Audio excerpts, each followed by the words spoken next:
Assalamualaikum warahmatullahi wabarakatuh. Perkenalkan, nama saya Faliza Juliana Rafiq dengan NIM F1S1200004 dari R001 Prodi Sistem Informasi Universitas Jambi.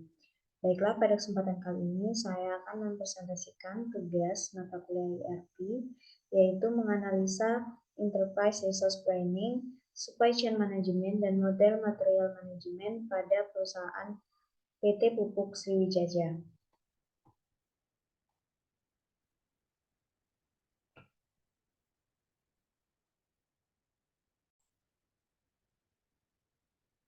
PT Pupuk Sriwijaya Palembang atau disingkat dengan PUSKI adalah perusahaan yang didirikan sebagai pelopor produsen produk pupuk urea di Indonesia pada tanggal 24 Desember 1959 di Palembang, Sumatera Selatan. Dengan nama PT Pupuk Sriwijaya atau Persero, PUSRI, memulai operasional usaha dengan tujuan utama untuk melaksanakan dan menunjang kebijaksanaan dan program pemerintah di bidang ekonomi dan pembangunan nasional, khususnya di industri pupuk dan kimia lainnya. Selain sebagai produsen pupuk nasional, PUSRI juga mengembangkan tugas dalam melaksanakan usaha perdagangan, pemberian jasa, dan usaha lain yang berkaitan dengan industri pupuk. PUSRI bertanggung jawab dalam melaksanakan distribusi dan pemasaran pupuk bersubsidi kepada petani sebagai bentuk pelaksanaan public service obligation atau PSO untuk mendukung program pangan nasional dengan memprioritaskan produk dan pendistribusian pupuk bagi petani di seluruh wilayah Indonesia.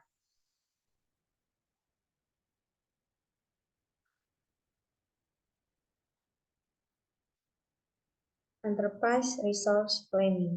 Di era modern ini, sistem ERP menjadi populer di lingkungan perusahaan-perusahaan besar. Implementasi ERP saat ini telah menjadi tren di dunia bisnis karena kebanyakan perusahaan besar yang mengimplementasi ERP juga mengharuskan mitra dan anak perusahaannya menggunakan ERP dari vendor yang sama, sehingga penggunaan ERP semakin luas. Kemudian supply chain management. Procurement sebagai salah satu bagian dalam supply chain management perlu mendapat perhatian dalam penerapan teknologi informasi dan e-procurement diharapkan dapat diintegrasikan dengan tren supply chain management yang terkomputerisasi. Oleh karena itu, PT Pupuk Sriwijaya atau Persero atau yang lebih dikenal dengan PT Pusri merupakan badan usaha milik negara yang bergerak di bidang produksi dan pemasaran pupuk. Mencoba untuk mengimplementasikan konsep procurement ke dalam proses bisnisnya. Enterprise Resource Planning. Dalam melakukan implementasi ERP, SAP, PT Pupuk Sriwijaya menggunakan metodologi pengembangan ASAP. ASAP atau Accelerated SAP adalah metodologi yang telah terbukti sukses dan telah digunakan berulang-ulang kali sebagai pendekatan untuk melakukan implementasi SAP di berbagai industri dan lingkungan pelanggan yang berbeda. ASAP menyediakan konten, alat, dan keahlian dari berbagai kasus nyata keberhasilan implementasi SAP. Kemudian, tahap implementasi ERP. Yang pertama, yaitu tahap project preparation. Pada tahap ini, tim project melakukan perencanaan awal dan persiapan untuk melakukan implementasi SAP. Kemudian, pada tahap 2, yaitu business blueprint. Tujuan dari tahap ini adalah untuk menghasilkan pemahaman umum mengenai bagaimana perusahaan akan menjalankan SAP untuk mendukung bisnis mereka. Pada tahap ketiga, yaitu realization, tujuannya yaitu untuk mengimplementasi semua syarat dan kebutuhan berdasarkan blueprint yang telah dibuat pada tahap sebelumnya. Yang pada tahap 4, yaitu final preparation, tujuannya untuk mengetahui persiapan akhir termasuk pengujian, end user testing, manajemen sistem, dan aktivitas cutover untuk menyelesaikan kesiapan sistem sebelum go live. Kemudian yang terakhir yaitu go live dan support. Pada tahap ini, sistem mulai dialihkan untuk sebetulnya beroperasi di lingkungan bisnis. Kegiatan yang termasuk di dalam tahap ini itu meliputi aktivitas mencatat error dan pertanyaan yang terjadi pada tahapan support serta melakukan penutupan project. Selanjutnya, modul material manajemen atau disingkat dengan MM, itu merupakan salah satu modul yang digunakan di PT Pusri Palembang.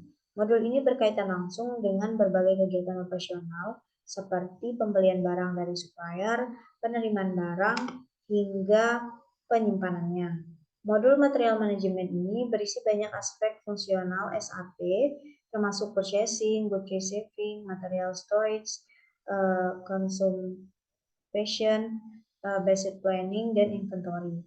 Hal ini sangat terintegrasi dengan modul lain seperti finance, controlling, production planning, sales and distribution, quality management, plant maintenance, dan warehouse management. Selanjutnya yaitu modul material manajemen memiliki fitur-fitur utama yang terdapat pada modul material manajemen. Yang pertama yaitu ada SAPMM, salah satu modul SAP yang berhubungan dengan manajemen material dan manajemen persediaan atau inventory management.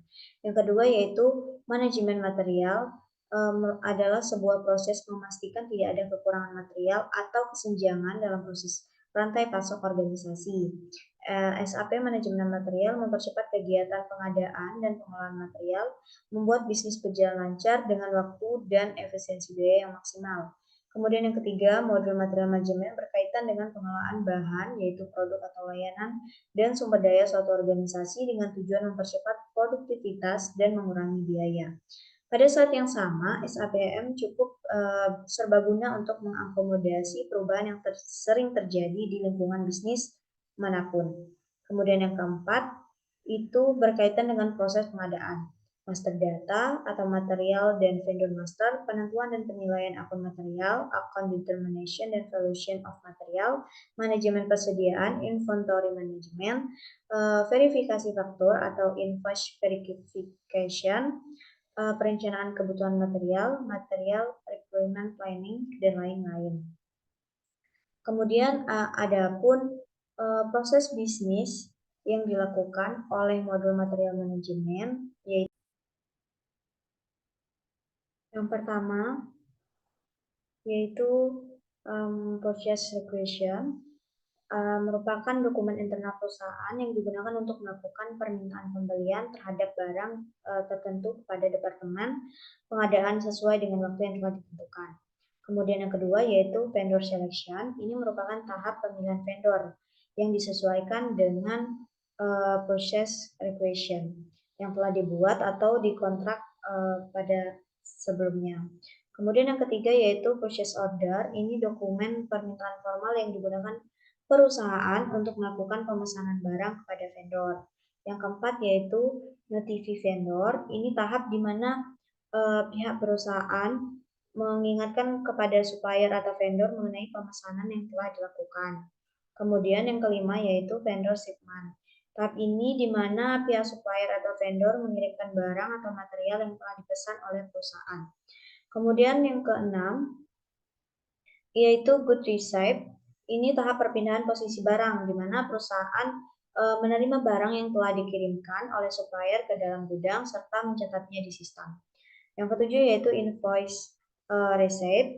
Ini merupakan tagihan atau faktur yang diterima perusahaan dari pihak supplier. Tagihan ini bukti bahwa barang telah diterima dan pembayaran harus dilakukan. Yang kedelapan yaitu payment to vendor, di mana ini merupakan tahap terakhir yaitu tahap di mana setelah menerima tagihan perusahaan harus melakukan pembayaran kepada supplier. Nah, itulah sekian penjelasan dari saya. Lebih dan kurang saya mohon maaf. Saya tutup. Wassalamualaikum warahmatullahi wabarakatuh.